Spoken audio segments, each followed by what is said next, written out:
दोस्तों नमस्कार। आज हमारा विषय है 35वां और 36वां संविधान संशोधन जो सिक्किम राज्य से संबंधित है। दोस्तों इन दोनों संशोधनों से हमेशा सवाल पूछा जाता है और परीक्षार्थी गलत जवाब दे देते हैं। तो दोस्तों आज इसको इस तरह से समझते हैं कि आज के बाद कभी गलत नहीं होगा। चलिए शुरू करते हैं। दोस्तों 35वां संविधान संशोधन 1974 में हुआ था, याद रखिएगा। इससे पहले सिक्किम भारत का संरक्षित राज्य था। 35वां संविधान संशोधन 1974 में हुआ था। इससे पहले सिक्किम संरक्षित राज्य था। दोस्तों सिक्किम का संरक्षित राज्य का दर्जा समाप्त कर दिया गया 35वां संविधान संशोधन के द्वारा, और संविधान में 2 क जोड़ा गया और उसमें सिक्किम को सह राज्य के रूप में शामिल किया गया। याद रखिएगा, सिक्किम को सह राज्य के रूप में शामिल किया गया है।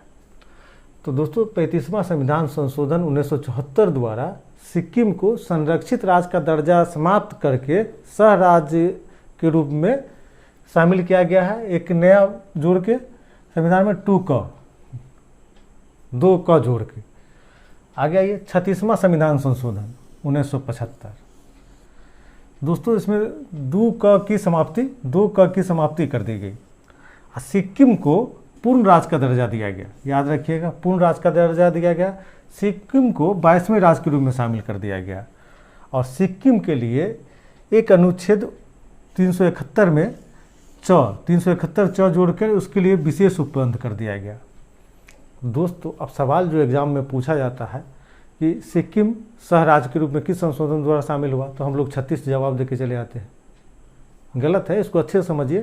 सिक्किम सह राज्य के रूप में 1974 में 35वां संविधान संशोधन द्वारा शामिल हुआ, जबकि 36वां संविधान संशोधन 1975 द्वारा पूर्ण राज्य का दर्जा दिया गया। तो दोस्तों मुझे उम्मीद है कि आप सही जवाब दे लेंगे। एक बार और देख लेते हैं। 35वां संविधान संशोधन 1974 द्वारा सिक्किम का संरक्षित राज्य का दर्जा समाप्त कर दिया गया। संविधान में 2 क जोड़कर सिक्किम को सह राज्य के रूप में शामिल किया गया। याद रखिएगा। आगे हम लोग आते हैं 36वां संविधान संशोधन 1975। अब देखिए 35वां में 2 क जो जोड़ा गया था, इसमें 36वां में उसको समाप्त कर दिया गया और सिक्किम को पूर्ण राज्य का दर्जा दिया गया।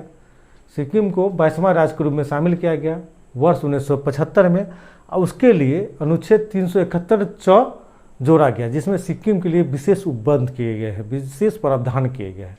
तो दोस्तों मुझे विश्वास है कि आज के बाद यहाँ से आप लोगों का सवाल गलत नहीं होगा। आप हमेशा सही जवाब दे के आएंगे। चलिए अपना ख्याल रखिए। बहुत बहुत धन्यवाद।